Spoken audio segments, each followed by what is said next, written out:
This is the Magnum Mi5 electric bike hardtail. Got a basic SR Suntour XCT suspension fork up here, and I say basic because it doesn't really have lockout. It does have preload adjustment, but there are two of these little knobs, and you kind of have to balance them out to get it, set up right. So it does the job, and it actually feels really nice. I've been cruising around the neighborhood, going off curbs, and taking out on the grass. Nice to have, but again, just maybe not quite as premium.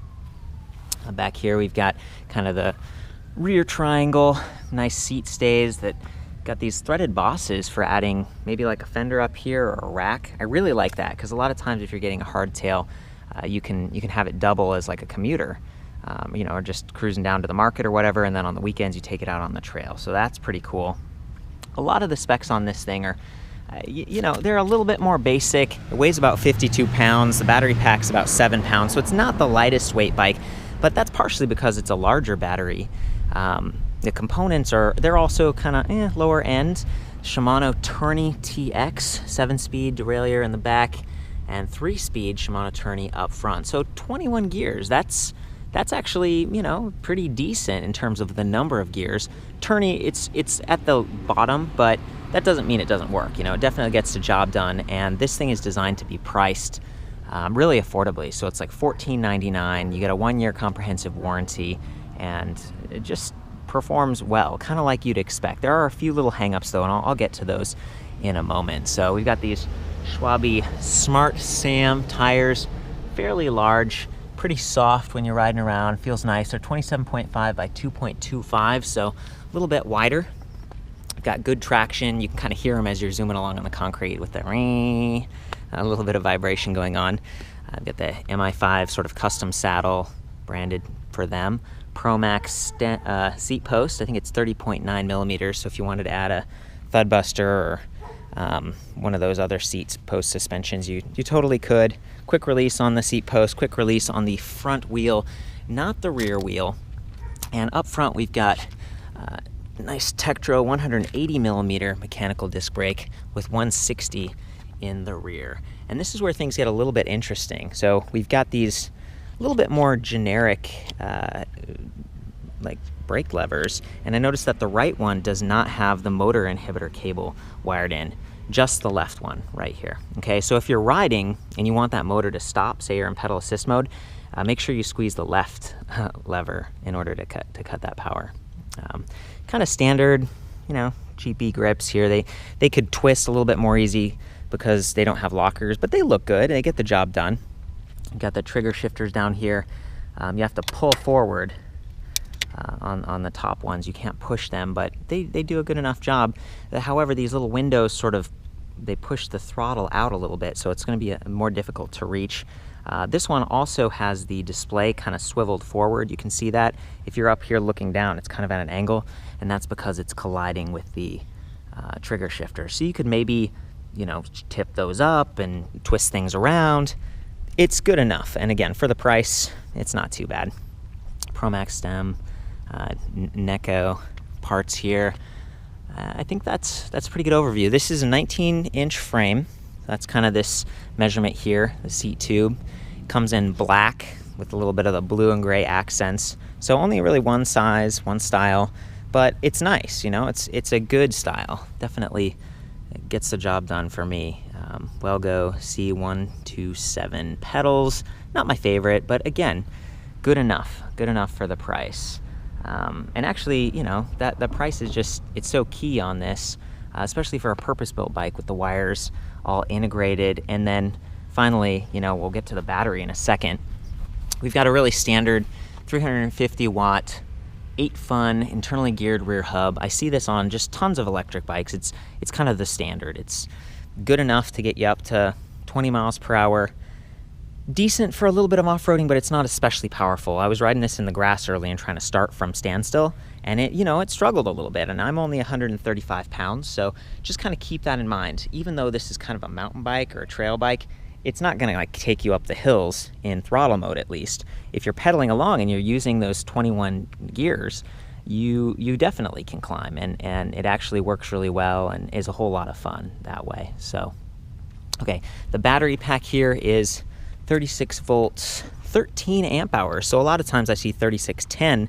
This definitely steps it up, and you're almost at half a kilowatt in terms of energy in here. 18650 cells, Samsung cells, so good stuff, good quality. And I'm gonna go ahead and take that off, but while we're down here, there's the cadence sensor. Okay, so it just senses movement as you're pedaling. I'm not sure how many magnets are in there, but it felt pretty responsive during my tests. Okay, so here's the key. Getting ready to take the battery off. You have to stick it in, turn it to the right, and thankfully the battery doesn't just clunk right out, but it can actually be a little bit, you can use this little lever and trying to do both things here. Pull out, come on. There we go, got it, okay. And it sticks a little bit because it's plugged in right there. And you can see that gold nub. That's what's securing the battery pack. Okay, so here's the battery. Weighted earlier, about 7 pounds, as we were saying. I love that it's got a replaceable fuse and that you've got this nice little rubber flap, so you can charge this on or off the frame, hypothetically. But what I found is that when it's actually mounted, those ports are very close to the seat tube, and so it would be, I could hardly even get the rubber thing up to plug in. And if, you notice that there's a USB port right there, so you could potentially run your electronics like your MP3 player or phone, GPS, but the wire would be coming out right next to all of these chain rings, right where your derailleur is. It'd be a little bit precarious in my opinion, and again, there's just not a lot of room down there. I'll show you that in just a second, so try to get this thing back on the bike. Carefully here, there we go. Kind of just seated, perfect. Okay, and you don't have to leave the keys in, which I love. It would take you back down here. See how tight it is in there?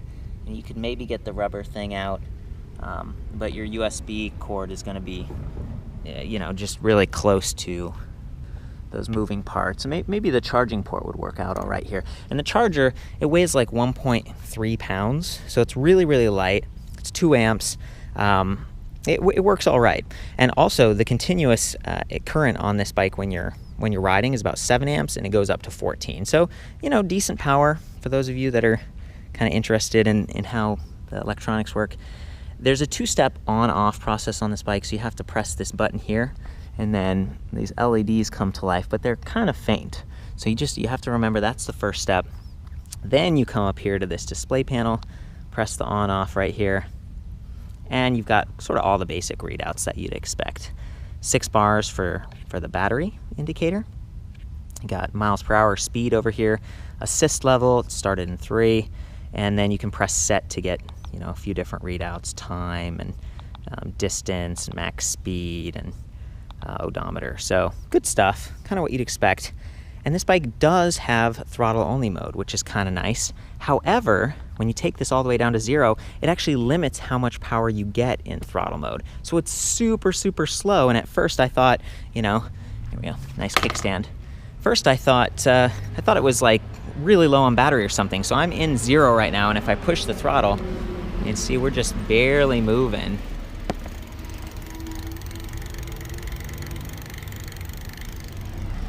Super slow, not very satisfying, but it does have throttle mode, so technically they've got it. If you want to go any faster, you need to arrow up through one of 6 levels of pedal assist, and as you, of course, elevate those assist levels, you get more power, and the cadence sensor starts to work for you, and then your throttle also goes a little bit faster. So I'm going to arrow up, take it to 6, and I'm just going to show you kind of starting and stopping pedaling and showing the motor, and kind of listen for how quickly it starts and stops as I pedal.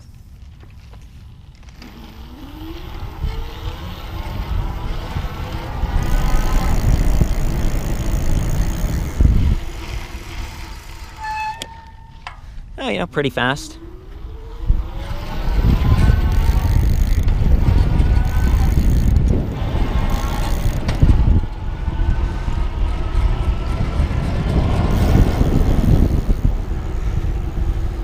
That's it. We almost hit 20 miles per hour right there. That's the top speed advertised.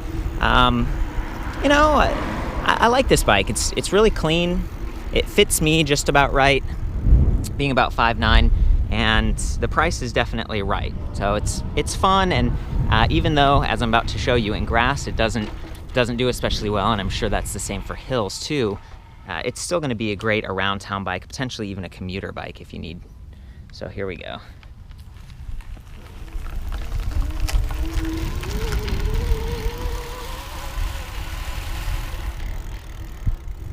So not super impressive, but again, that's 350 watt motor. That's kind of how they'd all perform.